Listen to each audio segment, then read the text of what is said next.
Doctor साहब, मेरे parents Hindu थे, पर मैं अपने को हिंदू नहीं मानता हूँ, मैं अपने को इंसानियत मानता हूँ, इंसान मानता हूँ।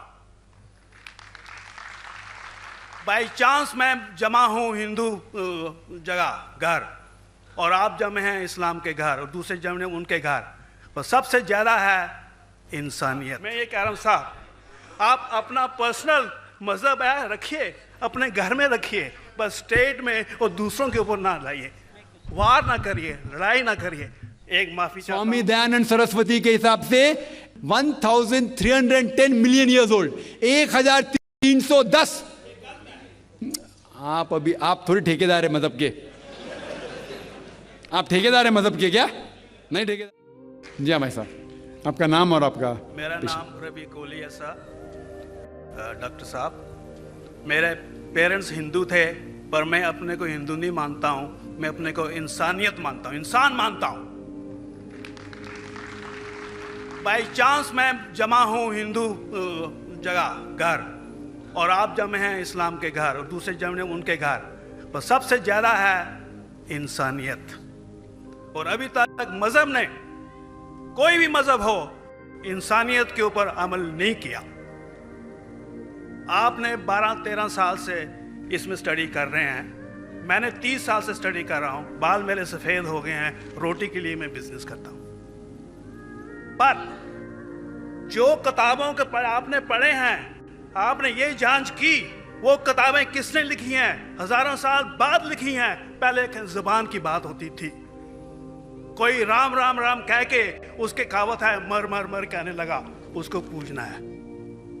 वेदा ऐसी थी, ग्रीक मैथोलॉजी ऐसी थी, इजिप्शियन मैथोलॉजी ऐसी थी, इब्राहिम से लेके मोसेस तक, और आपके मोहम्मद साहब के तक। आपका मोहम्मद साहब का जो किताब लिखेगी कुरान, 50 साल बाद लिखेगी, तो और नहीं 40-50 कोई भी हो। पर मुझे माफ करना साहब, मैं आपसे एक सवाल ये उठना चाहता हूँ, हम सब इंसान हैं, इंसान को एक करके सब मजहब 21st सेंचुरी में इंसानियत मजहब क्यों नहीं बनाते? जो आप ठहरो, मैंने अभी खत्म नहीं किया जनाब, मैंने हमने खत्म नहीं किया। हाँ, मैं ये कह रहा हूँ साहब, आप अपना पर्सनल मजहब है रखिए, अपने घर में रखिए, बस स्टेट में और दूसरों के ऊपर ना लाइए, वार ना करिए, लड़ाई ना करिए। एक माफी चाहता हूँ, ऐसी हजारों चीजें मैं दूसरे मजहब में निकाल सकता हूँ। मैं आपसे पूछना चाहता हूँ, खलीफा 40 साल के अंदर मर गए, मर्डर हुए, असैसिनेट हुए, और अली साहब जो थे वो ग्रैंड सर हमारे पैगंबर के थे। ये चीज़ों के हवाला दूसरों में भी है, मैं हजारों दे सकता हूँ, पर इसका सवाल मैं आपसे कहना चाहता हूँ। भाई साहब ने अच्छा सवाल पूछा, लंबा था, तकरीर थी छोटी। भाई साहब ने कहा कि वो हिंदू धर्म में पैदा हुए लेकिन हिंदू नहीं है, इंसान है। क्यों ना हम एक मजहब इंसानियत बनाते हैं? उनका जो कहना है वो इंसान है। भाई साहब, हर शख्स, हर इंसान जो पैदा होता है वो इंसानी होता है, लेकिन सिर्फ इंसान होना काफी नहीं है। इंसान होना जरूरी है। हर मुसलमान पहले इंसान होना जरूरी है उसे। इस्लाम की सारे बातें, एक भी बातें मैंने कहा मैं तकरीर में, इंसानियत के खिलाफ नहीं है। एक भी बातें मैं चैलेंज करता हूं, आप एक भी बात इस्लाम की बुनियादी बात बताओ जो इंसानियत के खिलाफ है। मुसलमान होने के लिए अच्छा इंसान होना जरूरी है। अगर आप अच्छे इंसान नहीं हैं तो मुसलमान हो ही नहीं सकते।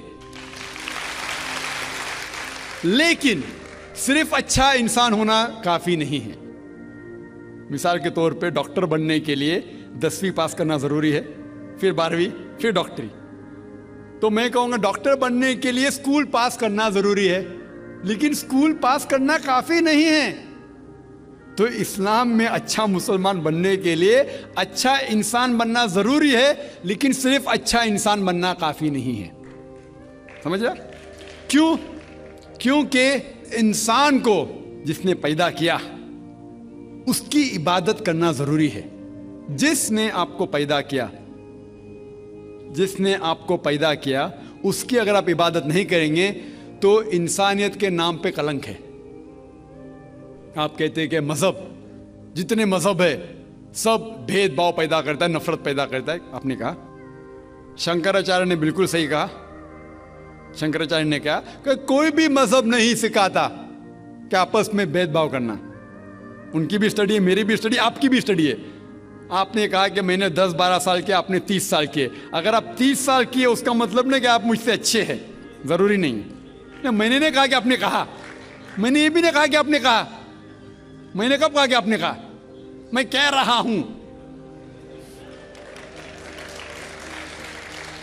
मैंने कब कहा कि आपने कहा? मैं कह रहा हूं क्योंकि आपने कहा कि अब 30 साल की स्टडी की। मैं हिंदू मजहब पे भी चंद साल के, अल्हम्दुलिल्लाह सुम्मा अल्हम्दुलिल्लाह, कई शंकराचार्य से बात की, कई स्वामी जी से बात की, कई प्रीस्ट और फादर से अमेरिका में की। मैं तो अभी तक जवान हूं माशाअल्लाह, अल्लाह का फजल है, अल्लाह का फजल है। आपने कहा कि मजहब भेदभाव करता है, यह कहना बिल्कुल गलत है। मजहब भेदभाव नहीं करता। जो मजहब के मानने वाले हैं वो मजहब को सही तरीके से नहीं समझते हैं, इसीलिए भेदभाव पैदा करते हैं, वो अलग बात है। गलती है मजहब के मानने वाले की, मजहब की नहीं। ये कह रहे हैं कि मजहब की, मिसाल के तौर पे एक मर्सिडीज कार है, मर्सिडीज कार है, मुझे ये जानना है कि मर्सिडीज कार कितनी अच्छी है। तो एक ड्राइवर मर्सिडीज कार चलाते जो ड्राइविंग जानते ही नहीं और मर्सिडीज कार को ठोक देते, तो किसकी गलती है, मर्सिडीज गाड़ी की कि ड्राइवर की?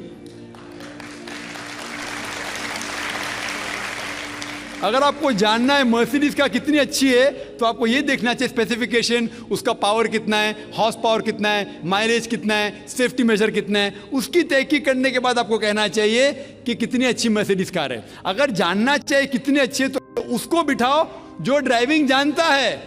तो इसीलिए इस्लाम को जानने के लिए मुसलमानों को मत देखो, अगर देखना है तो मोहम्मद सल्लल्लाहु अलैहि वसल्लम को देखो। आप मुझे मत देखो, मुझे मत देखो, हमारे आज के मुसलमान को मत देखो। देखो जो सबसे अच्छा ड्राइवर है, सबसे अच्छा इस्लाम को समझ चुका है, वो मोहम्मद सल्लल्लाहु अलैहि वसल्लम है। उनको देख के इस्लाम की तहकीक करो, और तहकीक करने के लिए आपको इस्लाम की किताब पे जाना पड़ेगा।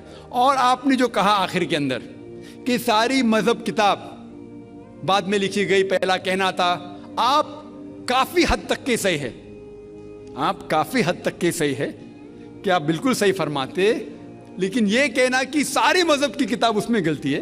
अक्सर मजहब कितने किताब है, वेद हो, उपनिषद हो, बाइबल हो, ओल्ड टेस्टामेंट हो, न्यू टेस्टामेंट हो, आपने कहा मूसा अलैहि सलाम से लेके वहां से था, लेकिन आखिरी में जो आपने गलती की, मोहम्मद सल्लल्लाहु अलैहि वसल्लम, वहां गलती की।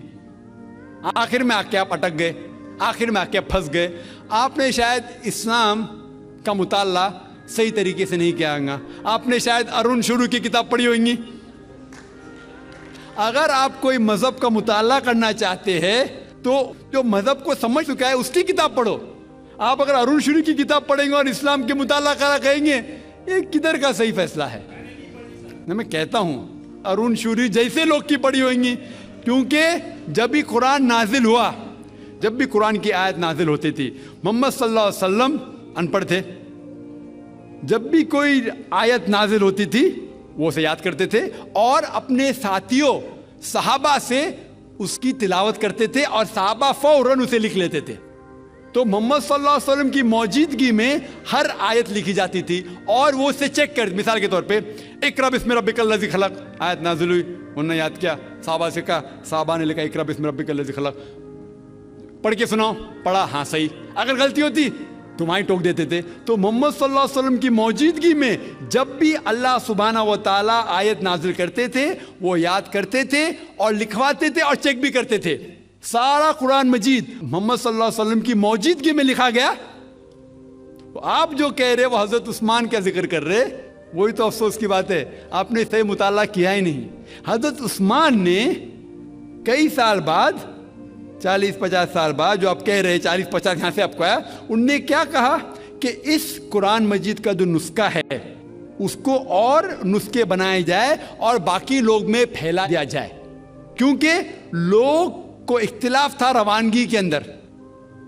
तो उसको दूर करने के लिए हजरत उस्मान रज़ियल्लाहु अन्हु, उनने कहा कि जो नुस्खा मोहम्मद सल्लल्लाहु अलैहि वसल्लम की मौजूदगी में था, उनने अपनी बीवी को दिया हज़रत हफ्सा को, और जो हज़रत उमर की बेटी थी उनके पास महफूज था, उनने लिया, और सहाबा 5-6 सहाबा जो ज़ैद बिन थाबित रज़ियल्लाहु अन्हु उनकी सदारत में उसकी नकल की, और ये नकल हुए नुस्खे को दुनिया के अलग अलग जगह पे फैलाइए। और एक नुस्खा अब भी मौजूद है कोप्टा की म्यूजियम में, कोप्टा की म्यूजियम इस्तांबुल में।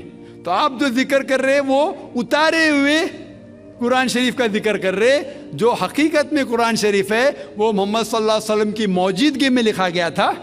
उनने खुद उसको चेक की क्या सही था, और जब भी आयत नाजिल होती थी अपनी सही जगह पे उसे लिखवा लेते थे मोहम्मद सल्लल्लाहु अलैहि वसल्लम। तो ये कहना बाकी मजहब की किताब में अक्सर अब सही है। मिसाल के तौर के ऊपर बाइबल 70 ईयर्स बाद लिखा गया है, वेद वो सैकड़ों साल बाद लिखा गया है। कितनी पुरानी वेद है, कभी वेद आया दुनिया में ये किसी को पता ही नहीं। वो आपके हिसाब से, स्वामी दयानंद सरस्वती के हिसाब से 1310 मिलियन ईयर्स ओल्ड, 1310। आप थोड़ी ठेकेदार है मजहब के, आप ठेकेदार है मजहब के क्या? नहीं ठेकेदार है ना।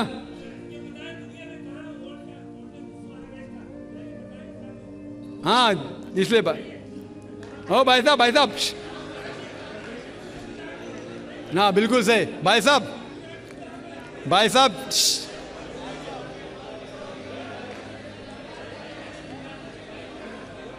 साहब, इसीलिए इख्तिलाफ जो है ये कम इल्मी के वजह से,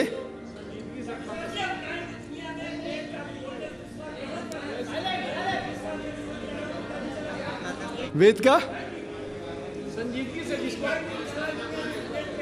वेद का क्या नहीं, सब लोग चुप हो जाए। भाई साहब ने कहा कि दुनिया का सबसे ओल्डेस्ट स्क्रिप्ट वेद है, वो कुछ हिस्टोरियंस कहते हैं, बट ओल्ड होना मतलब नहीं कि सही। जो कुछ ओल्ड है वो सबसे बेहतर होना जरूरी नहीं। मिसाल के तौर पे मेरे पास पुरानी गाड़ी है 50 साल पुरानी, उसका मतलब नहीं कि नई गाड़ी से अच्छी है। ये भी हो सकता है कि पुरानी गाड़ी नई गाड़ी से अच्छी हो सकती है। मेरे पास मर्सिडीज कार है 5 साल पुरानी, जो नई मारुति से अच्छी होंगी। तो ये कहना कि कोई किताब या कोई मजहब पुराना इसलिए बेहतर है, बिल्कुल गलत है। जो आदमी को अक्ल है वो कभी भी ऐसा नहीं कहेगा कि पुरानी चीज बेहतर, नई चीज बेहतर। वो चीज बेहतर है जो हक के ऊपर है, जो चीज हक के ऊपर है वो चीज बेहतर है।